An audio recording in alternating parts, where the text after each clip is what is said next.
Hey guys, welcome back to the channel. I'm like a mess. Welcome back to another match review. Typically, I do these recorded, but since it's so late, I figured that I would just go live because it's a little bit easier for me and also to just get your thoughts after the match. So, of course, today I'm going to be talking about Dortmund 1, Chelsea nil. I'm a little bit sick, so I'm probably going to keep this on the shorter side. But make sure to tell me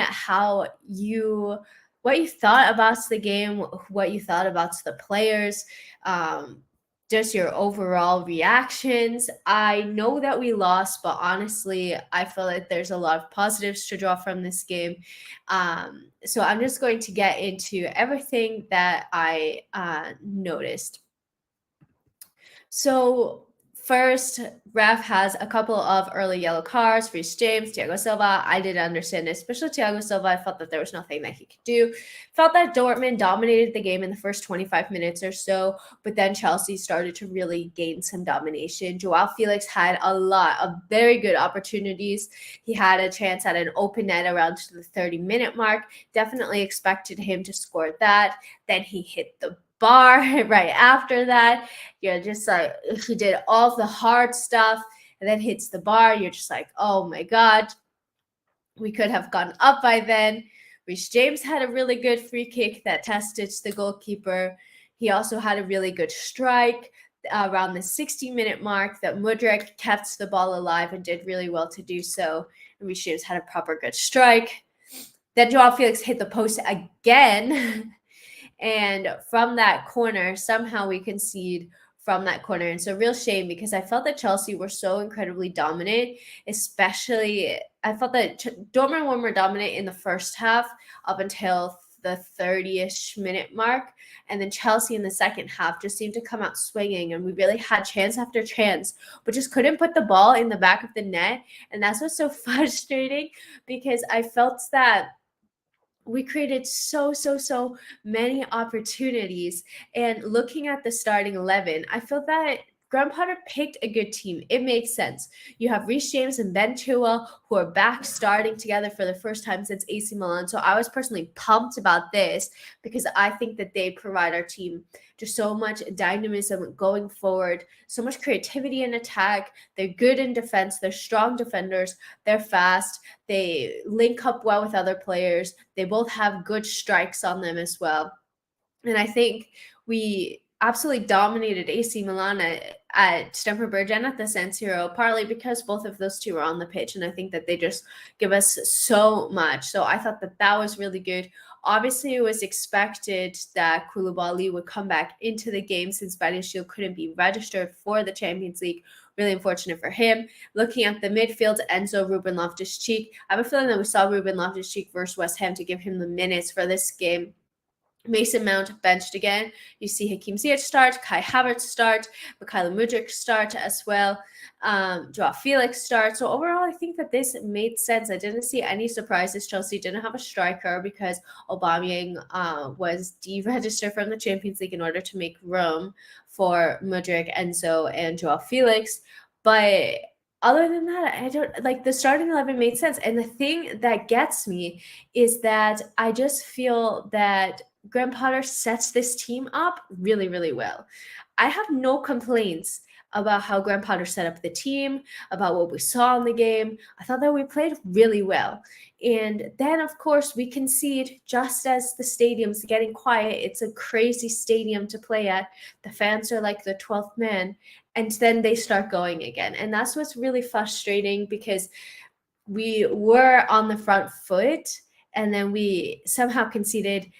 The one thing that I don't understand is why Enzo Fernandez was the last man. Like, I feel that we should have had a little bit more coverage. This is something that we've seen of Chelsea over the past couple of years, is overly committing bodies to corners. I remember, I think it was last season or a season ago, we saw with N'Golo Kante as well. Like, he was the last man. I didn't feel that there was anything else that Enzo could have done. It wasn't his fault. Kepa almost got a hand to it. And at the end of the day, it was a really good solo run by Ademi. But it's just like frustrating because we definitely had, in my opinion, the better opportunities, and we could have at least drawn this game. but if not, won this game. We really had so many chances. So I'm going to take a second and I'm going to share my screen. And I just want to go through my friend Sofa score because you guys know that I love this. So as you can see here, exactly what I said. So look how good I am at analyzing football.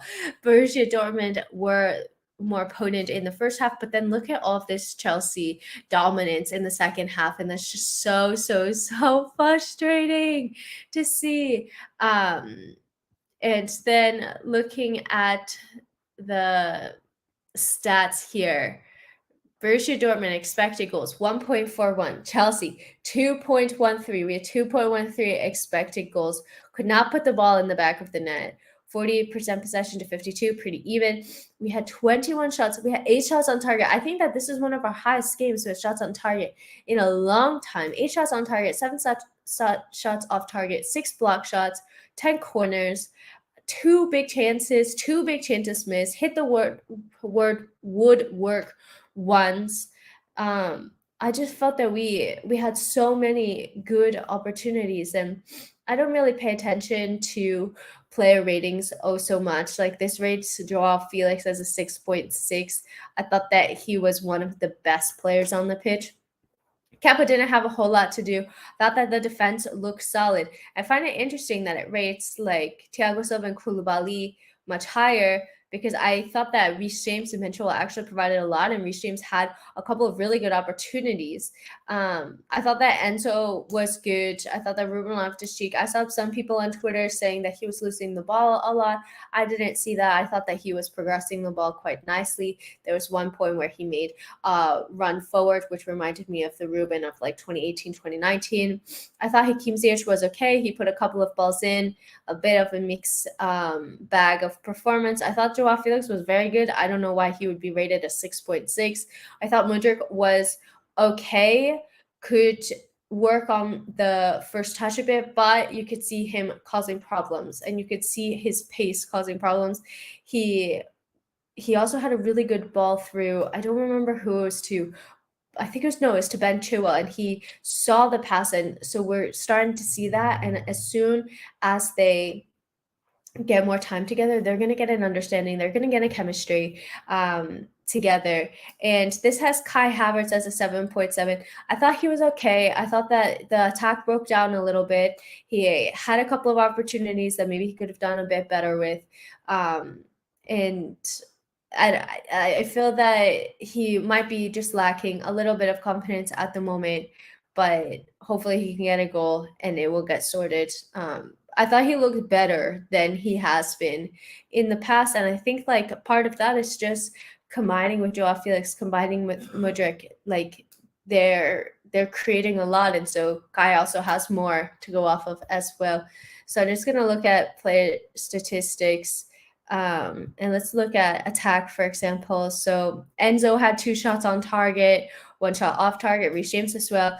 And it's funny that like all of these attacking statistics, or like the high attacking statistics, are coming from people that play in the middle of the pitch as a defender, and not necessarily from the attack.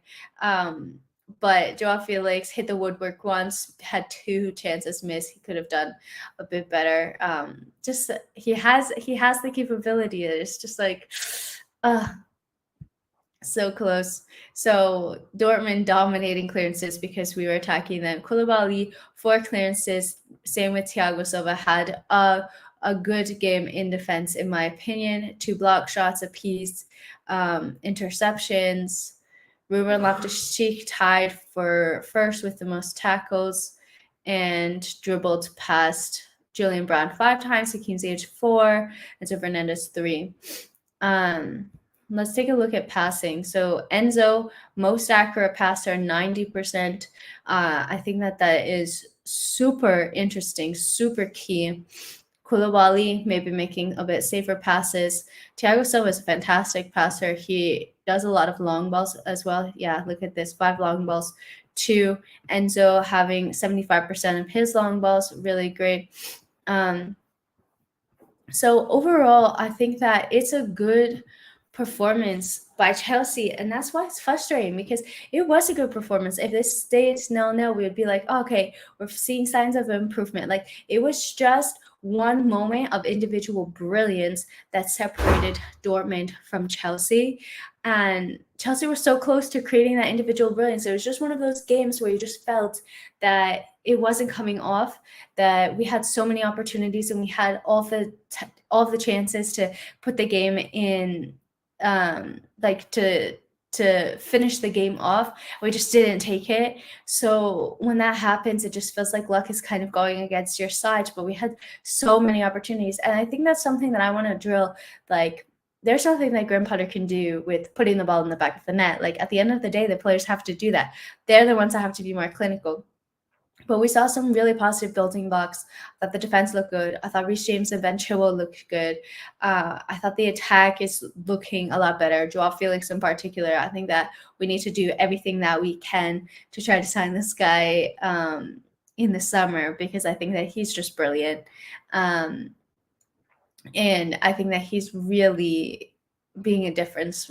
He really is a difference maker in our attack, and just so many of the positive creative things that we did went through Joao Felix.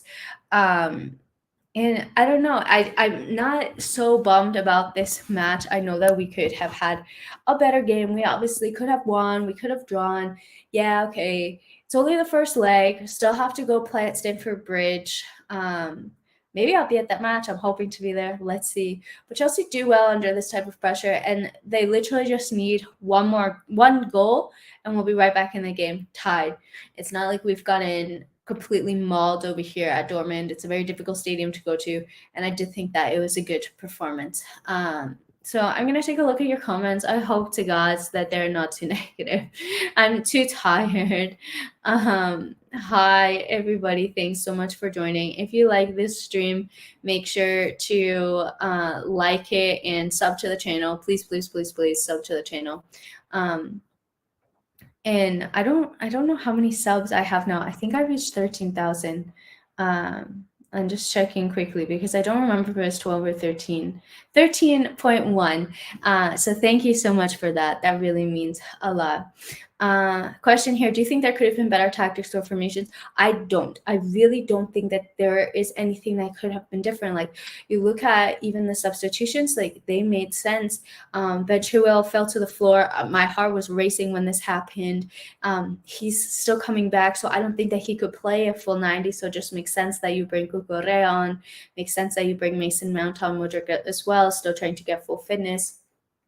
I felt that, like I said, I felt that the defense picked itself. The midfield made sense. I wouldn't have changed anything. You still have Zakaria and Kovacic coming back from injury. They made the bench, but they weren't maybe match fit enough to start or even feature. And of course, I don't want to see them just thrown into the match. So you have Ruben Loftus-Cheek starting there ahead of Conor Gallagher. I think that makes sense. He's a bit more of a defensive presence than Conor Gallagher is.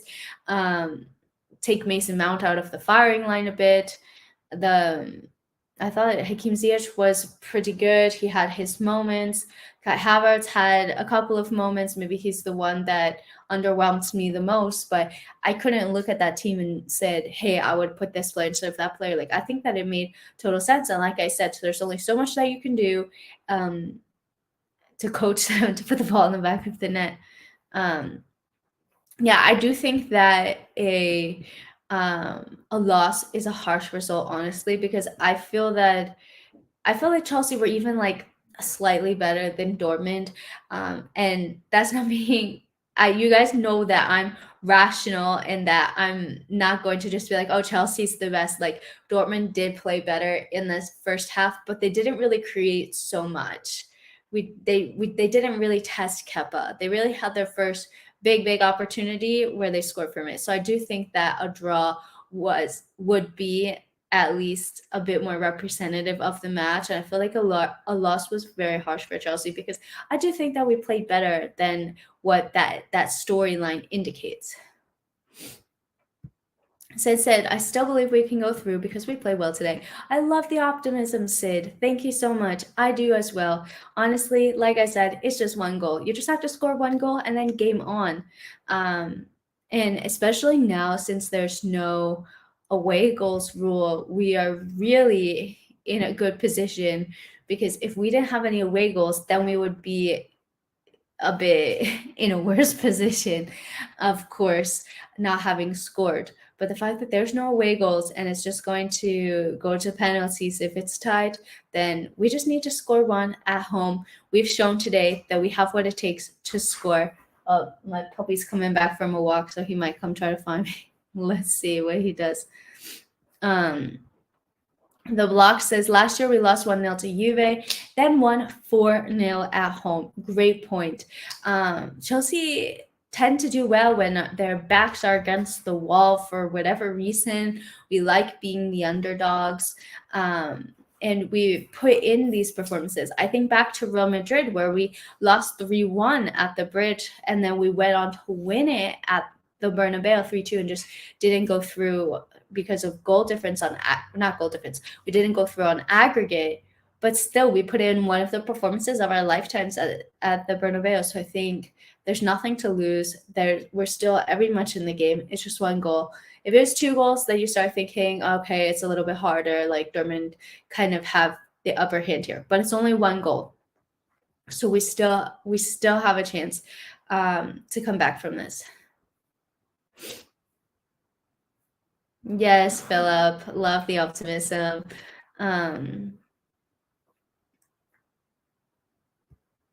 So it says Kovacic or Conte with Enzo and Sterling on, I think, on the left would be fantastic. Honestly, I like Mudryk on the left. Like, I think that he's going to be brilliant. Obviously, Raheem Sterling is a good option to have. He had a good start to the season, but he really hasn't been doing so much. I know that he's been injured as well recently, but I do think that he can still get to his best. But I do like the option of having Mudryk start. I would love to see N'Golo Conte. We haven't seen him since the Spurs game, and the only reason I know that is because it was my husband's birthday, and I was pissed the entire day that we lost. No, we drew that game, but it felt like a loss, and that like N'Golo Conte got injured. I recently got called out for how I say his name, and I don't mean to say it bad. I just say like my N's weird. So I'm sorry. I hope I don't offend anybody. Nomi says, can we all give this video a like and show love to Ellie, please? Thank you so much. Really appreciate it. I'm honestly so destroyed, but I love chatting with you guys as well. I'm just going to close the door because my puppy's misbehaving a little bit. Hopefully he doesn't come scratching.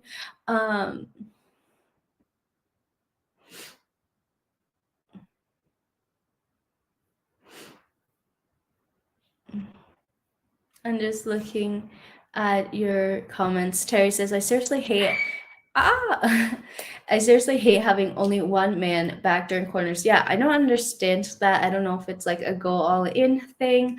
For me personally, I would have at least 2 for the reasons that we saw today. I just don't think that it makes sense, because if you get caught out, it's really easy to get caught out as well, not just for Chelsea, but for any team. Like if they hit the ball, it's an easy counter. So you definitely want to have more than one person back.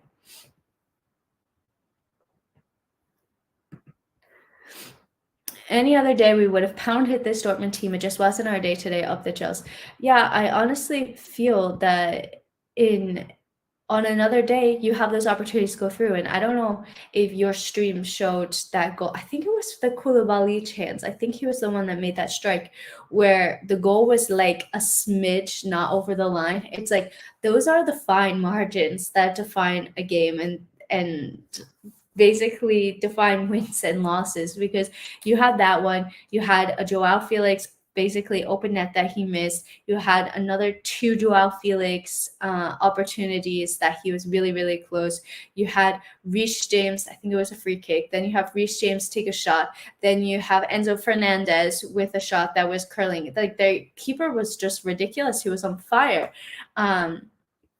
So you have all these opportunities. Like Chelsea were creating a lot, just couldn't be clinical enough. But I reckon in the next match, 100% we're going to fix that. And they're gonna know that it was like luck has to be on your side as well. And we were unlucky today. Like we really were. We did everything else right, which is the frustrating part.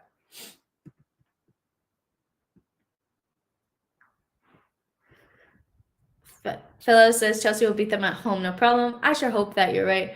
Robbie says, big up, Elizabeth. Thank you so much. In question, do you think Chelsea are overthinking it? I don't. Like, Chelsea have had, like, a problem with being clinical enough in front of goal, not just this season. It's been a couple of seasons. Even when we won the Champions League, we didn't score many goals in the run up to that. And I remember when we played Real Madrid when we won the Champions League, we ended up tying the game. I think it was 1-1 away at Real Madrid, and we could have had like 5 opportunities. We could have won like 5-1, and we did it. And then we had to bring the game back to the bridge. So it's just like a Chelsea issue that's been going on for a while. I don't think that it's an overthinking thing. It's just for some reason we haven't been clinical enough. I don't know how you fix that either. I really have no idea because there's like really, really, really close opportunities. Joshua says, I don't mind this result if we can keep playing like this even in the league. I think that's a positive, right? Like, that's why I'm not upset. You guys know me. Like, whenever we lose, I get really moody. I get really upset because I hate seeing Chelsea lose. But I'm not because I feel that there's so many positives to draw just from this performance. And we're seeing the team move in a direction. We're seeing the defense shore up. We're seeing the new signings create moments of brilliance. And now it's just about getting those new signings to gel. So I think like we're going there. We'll get there. It's just going to take time. Greg Potter said that in his press conference. Reece James said it as well. Like, you can't expect to sign all of these new players and for magic to happen right off the get-go. Like, that's not how it works. That's not how football works. It's going to take time. I think look at Arteta and Arsenal. Obviously, they lost today versus Man City, but they've been brilliant all season, and this is like his 4th year into the league. They finished 8th, 5th, I think, and now they're doing good. Not that we want it to take so long, but it takes time.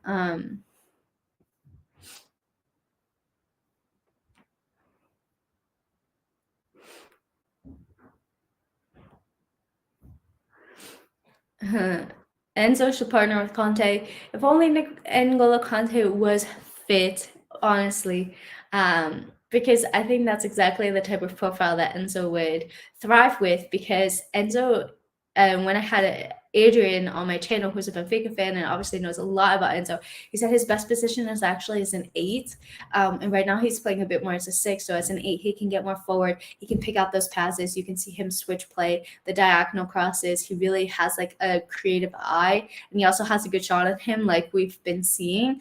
And right now he has to stay back a little bit more. He has to be more disciplined because Ruben Loftus-Cheek is it. So I think of Ruben Loftus-Cheek really kind of, I don't know if box to box, but I don't know like what his best position is. What do you guys think Ruben Loftus-Cheek's best position is? Like, maybe as an 8, maybe box to box, but he's like more dynamic maybe than a defensive minded midfielder. I think if we can get Conte fit, like that would be fantastic. Dean says, hit the like button and we may score the next game. Yes, do it. Hit the like button, hit the subscribe button, please. I'm so tired. My voice is going. So please appreciate my effort.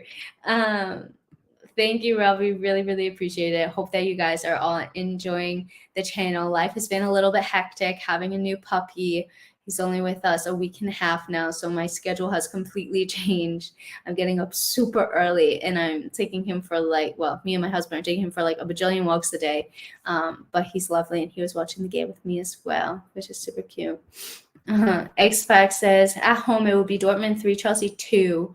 No. At first I thought that this said that Chelsea were winning, and I misread this. I hope that you're wrong. I'm sorry. Steven says, playing like this in front of the yellow wall is actually not bad. We just need that one goal to trigger everything. Yes. And it's a type of thing, like if we score one goal, maybe the floodgates will open. Like we had so many opportunities. Like if you just have one of those opportunities go the right way, just be right back in this. So it's not all lost. I'm so hopeful. Just sub to the channel. Thank you. Thank you so much. Really appreciate that. Thank you. Yeah, I think I had just created my channel right before lockdown actually. So thank you so much. Really appreciate it. Conte isn't fit yet. I think he's just joined again training finally after having surgery, but I wouldn't expect to see him. This is just me throwing a number out there from what I've been reading, like 2 to 4 weeks, I think. Don't hold me to that, but I do think it's still going to be a while. And even then, we're not going to see him be starting games. Like he's going to be probably coming on as a sub for 15, 20 minutes or so.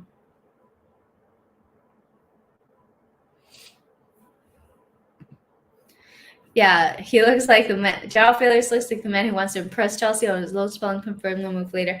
I really hope that he moves to Chelsea, that we find a way to sign this guy, because I think that he's just freaking fantastic. I think that he's been so good for us. He's so creative. He is a goal threat as well. I think that he just brings out something else in the attack. And I know that you shouldn't get attached to lone players, but I've gotten attached to Felix. Yeah, I live in Madrid. Like I will send him right back from from the flight. Like I don't want to see him back at Atletico. I want him to stay at Chelsea. Fellow says Chelsea was the best team tonight. Mason says should have been a red card in the game. A lot of yellows. Yeah, there were a lot of yellows, and I was honestly surprised that Reece James and Thiago Silva got yellows so early on. Especially Thiago Silva. I'm sorry, but like he scored. I didn't even realize that his hand hit the ball. But like he's jumping. Like what is he realistically meant to do? Why is he getting yellow for that? Like I didn't think that was intentional at all. Striking Blazer said Dortmund didn't play better. Only thing they did was possess the ball in the first half. Chelsea were dominant, created more chances throughout the match. At this rate, we won't win another game. We will win another game. It's okay. We will win another game. Dortmund,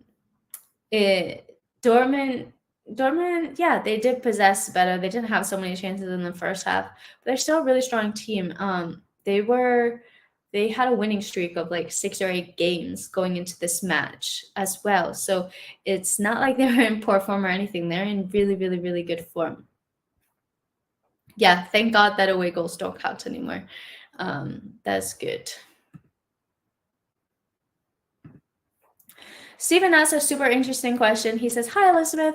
Do you see us making any progress under Potter, or is most of our good play due to individual brilliance? I think that we are making progress. I think first, Chelsea have been very unlucky with the injuries, because part of it is the players that you have available at your disposal. And I will die on this bridge. I think that we look like a completely different team when Reece James and Chilwell are on the pitch. And when they're not on the pitch, I just feel that we struggle a bit to create and defend. And they're two of the best players for Chelsea, in my opinion. Reece James, I think, is probably the best right back in the world right now. I really do believe that. So obviously the quality level is going to drop a little bit when you don't have those two amazing players on the pitch. But looking at Chelsea, take apart this game,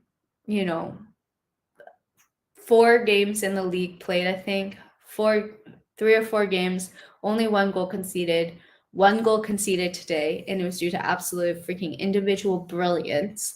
I thought that the defense looked good. I feel that the defense has been looking more shored up recently, which is good. We haven't been conceding as many goals. We needed that.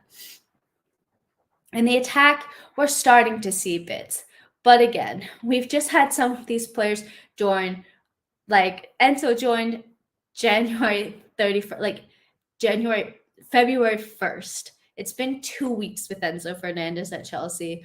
Modric has had a couple of weeks. Joao Felix this is his 2.5 game because he had the red card against Fulham. So he hasn't been playing so much with Chelsea. So you have like all of these incidents that are just really freaking bad luck with the red card and the injuries. And then you have all of these players that are new that are coming. So it's going to take time. And the thing with this is that this season, probably a little bit of a wash at this point. We're going to be fighting for top four, but even that feels quite far away. We're out of the cup competitions. The Champions League is really the only opportunity. And I think that's a bit of a long shot, to be honest with you. A lot of people are saying, well, Chelsea didn't play, like they were saying mid-table when they won the Champions League the last two times. So who knows? But at this point, I think realistically, you're looking at, well, now you have all of these players playing together for like 6 months before the start of next season instead of just a preseason that's a month or two. So I think that that's a positive to draw, definitely. So yeah. Dean says, good performance tonight, Ellie. Would you put Abba back in next leg? Do you mean Aubameyang? Because he's not registered anymore. Chelsea had to make a decision about who to register. So Aubameyang cannot play in the Champions League for Chelsea again this season, which is really rough for him. That blows. But Graham Potter had to make a tough decision.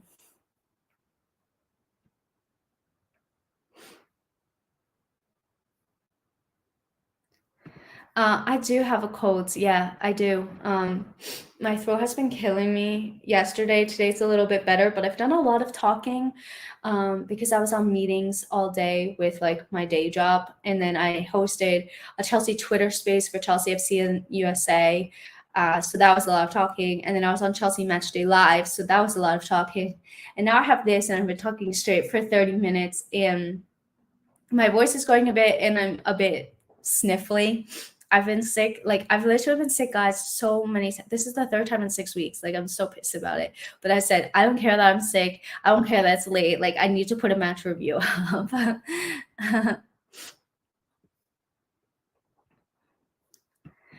Thanks so much for tuning in. Really appreciate it. If anybody wants to watch Chelsea TV, Match Day Live, it's on YouTube before every match, which is fun.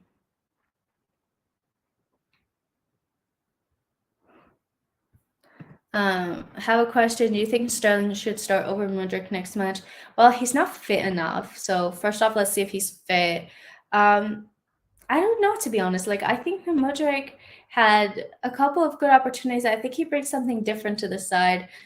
And Raheem Sterling hasn't been at his best, but he's still a super quality level player. So you just never know what's going to happen with Raheem Sterling either. You know, like he could go on to do something brilliant. So you just never know. So I think right now my gut is telling me Mudryk. But I don't know. What do you guys think?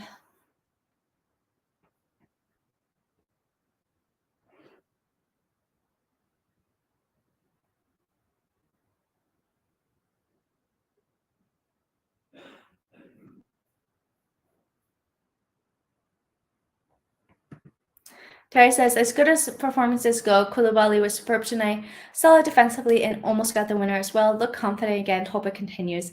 Yes, totally agree. He's had a shaky start to life at Chelsea, life in London, it seems, from reports earlier this week, life in the Premier League. Also must be really difficult that he's a Napoli legend, and now they're going on to win the league by a long run. So maybe that's weighing on him a bit as well. But I do think that he had a good performance today.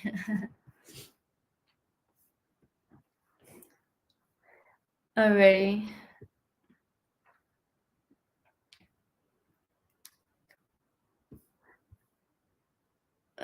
They are Conte and Enzo are two completely different players. And Enzo is literally still a baby. He's just turned 22. Like, he still has so much ahead of him. Conte is like 10 years older than him.